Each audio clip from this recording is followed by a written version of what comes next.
Krajem prošle godine imali smo prilike da testiramo Cooler Masterov Hyper 212 Plus, koji je među korisnicima proglašen kao Best Buy CPU cooler u 2009. godini.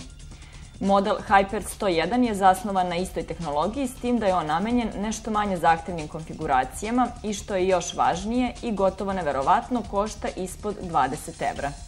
Hyper 101 sa svojim cenom od oko 15 evra neće preuzeti primat od 212-ice, ali će naći svoje mesto u nešto slabijim gaming konfiguracijama ili multimedijalnim mašinama. Kao i Hyper 212 Plus, i 101 posjeduje aluminijumska rebra, ali samo dva bakarna heat pipe-a za odvod toplog vazduha sa procesora. Naravno, i ovde Direct Contact igra presudnu ulogu, jer se uz pomoć ove tehnologije heat pipe-ovi nežno naslanjaju na površinu procesora, što rezultuje dodatnim hlađenjem i odvodom toplote. Ventilator je klasična 117-ica sa brzinom od 2200 obrtaja u minuti. Po želji korisnika moguće je nakačiti još jedan ventilator i time pojačati efekat hlađenja, što može biti veoma korisno kako se leto približava.